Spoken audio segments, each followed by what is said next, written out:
Okay students, तो अभी मैंने जो आपको बताया लैटिस पॉइंट एक क्यूब के अंदर में या यूनिट सेल के अंदर में क्या क्या हो सकते हैं, वो था पहला पॉइंट। उसके बाद मैंने आपको बताया एक्सियल लेंथ जो था आपका ए, बी और सी, और फिर मैंने आपको बताया एक्सियल एंगल जो था आपका अल्फा, बीटा और गामा।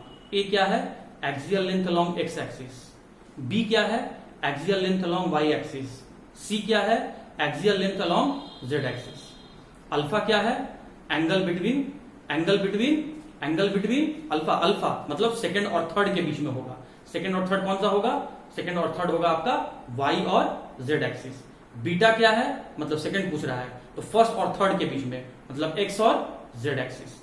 गामा क्या है? मतलब थर्ड पूछ रहा है, मतलब फर्स्ट और सेकंड के बीच में, अल्फा और बीटा, सॉरी एक्स एक्सिस और वाई एक्सिस के बीच का एंगल। अब देखिए लैटिस पॉइंट के आधार पे यूनिट सेल को दो टाइप में क्लासिफाई किया गया है, प्रिमिटिव यूनिट सेल और non primitive unit cell.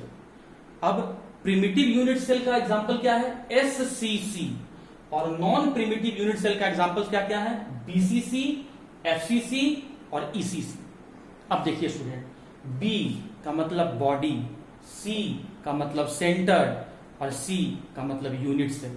Body centred cubic unit cell, body centred cubic unit cell, face centred cubic unit cell, edge centred cubic unit cell, simple cubic unit cell. मैं फिर से बोल देता हूं, body centred cubic unit cell, face centred cubic unit cell, edge centred cubic unit cell, simple centred cubic unit cell.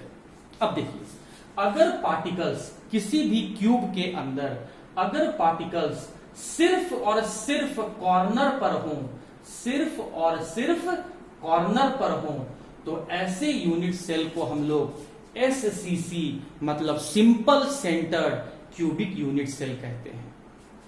अब देखिए, अगर particle corner के अलावा, कॉर्नर तो होना ही चाहिए, कॉर्नर पर तो हर जगह होगा, कॉर्नर पर तो हर जगह होगा, कॉर्नर पर तो आपका हर जगह होगा। टोटल कितने कॉर्नर आपको दिख रहे हैं? 8 कॉर्नर।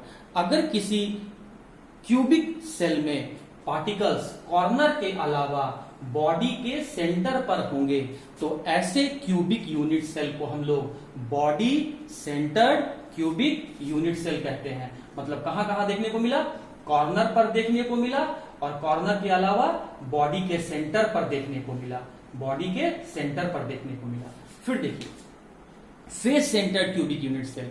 फेस तो आप लोग जानते हैं, एक क्यूब में 6 फेस होगा, जैसे ऊपर वाला फेस, नीचे वाला फेस, लेफ्ट वाला फेस, राइट वाला फेस, फ्रंट वाला फेस, बैक वाला फेस। तो देखिए मैं क्या कर रहा हूं, मैं पहले कॉर्नर पर तो मैं पहले रख रहा हूं पार्टिकल को, पहले कॉर्नर पर रख दिया। कितने कॉर्नर है स्टूडेंट? 8 कॉर्नर। तो सभी 8 कॉर्नर पर मैंने पार्टिकल को रख दिया, और अब उसके बाद फेस के सेंटर पर रखूंगा। ये ऊपर वाला फेस जहां आपका पंखा लगा हुआ है, ये नीचे वाला फेस जहां आपका सेंट्रल टेबल लगा हुआ है आगे वाले रूम में, है ना। उसके बाद स्टूडेंट आपका लेफ्ट वाला फेस के सेंटर, ये आपका राइट वाला फेस का सेंटर, ये हो गया आपका आगे वाला फेस का सेंटर, ये हो गया आपका पीछे वाले फेस का सेंटर। तो जब पार्टिकल्स मतलब एटम, मॉलिक्यूल या आयन कॉर्नर के अलावा फेस के सेंटर पर होंगे, क्या मैंने बोला? कॉर्नर के अलावा फेस के सेंटर पर होंगे, फेस के सेंटर पर होंगे, तो उसे हम लोग face centred cubic unit cell कहेंगे। उसके अब उस पर क्या आ रहा है? Edge centred cubic unit cell. तो edge centred cubic unit cell का मतलब क्या हुआ?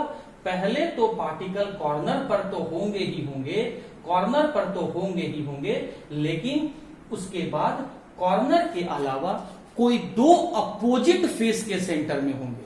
कोई 2 अपोजिट फेस कौन कौन सा ले सकते हो? या तो ऊपर नीचे वाला ले लो, या तो लेफ्ट राइट वाला ले लो, या तो फ्रंट और बैक वाला ले लो। तो चलो मैं ऊपर नीचे वाला ले रहा हूं, जहां तुम्हारा पंखा लगा हुआ है, या आगे वाले रूम में जहां तुम्हारा सेंट्रल टेबल लगा हुआ है वहां पर।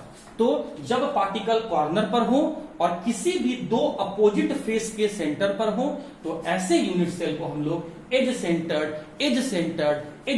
क्यूबिक यूनिट सेल कहते हैं। मतलब कहां होगा? कॉर्नर के अलावा सेंटर पर। लेकिन कौन से सेंटर पर? बॉडी सेंटर पे नहीं, फेस सेंटर पे नहीं, centre of any 2 opposite face, any two opposite face. तो कहने का मतलब अगर कॉर्नर के अलावा या किसी भी दो अपोजिट फेस के सेंटर पर हो तो edge centred cubic unit cell. मैंने क्या बोला, लैटिस पॉइंट के आधार पे यूनिट सेल को दो भाग में बांटा गया, प्रिमिटिव यूनिट सेल और नॉन प्रिमिटिव यूनिट सेल। अगर पार्टिकल्स सिर्फ कॉर्नर पर हैं तो ऐसे यूनिट सेल को हम लोग प्रिमिटिव यूनिट सेल कहते हैं। लेकिन पार्टिकल कॉर्नर के अलावा, बहुत सारा स्टूडेंट क्या करता है, कॉर्नर छोड़ देता है, तो देखो हर जगह कॉर्नर पहले लेना है। कॉर्नर के अलावा बॉडी के सेंटर पर हो, फेस के सेंटर पर हो, या कोई दो अपोजिट फेस के सेंटर पर हो तो उसे नॉन प्रिमिटिव यूनिट सेल कहते हैं। नॉन प्रिमिटिव यूनिट सेल तीन टाइप के होते हैं, body centred cubic unit cell, face centred cubic unit cell, edge centred cubic unit cell. और प्रिमिटिव यूनिट सेल सिर्फ एक ही टाइप के होते हैं, सिंपल क्यूबिक यूनिट सेल, जहां पार्टिकल सिर्फ और सिर्फ कॉर्नर पर होता है। Body centred cubic unit cell में कॉर्नर के अलावा बॉडी के सेंटर पर, face centred cubic unit cell में कॉर्नर के अलावा फेस के सेंटर पर, और edge centred cubic unit cell में कॉर्नर के अलावा कोई दो अपोजिट फेस के सेंटर पर होगा।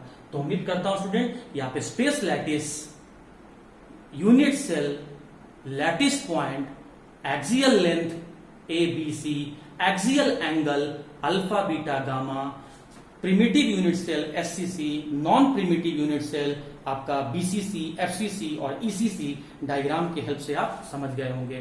क्योंकि यही से ये अगर पोर्शन अगर आप नहीं समझे तो आपको चैप्टर में बहुत दिक्कत हो जाएगा, क्योंकि आगे मैं हर बार हर दिन या तो SCC बोलूंगा या BCC बोलूंगा या FCC बोलूंगा या आपको ECC बोलूंगा या दो मिला के बोलता रहूंगा। तो ये समझना आपके लिए बहुत जरूरी है, तो आप इसको बिल्कुल ध्यान से समझें।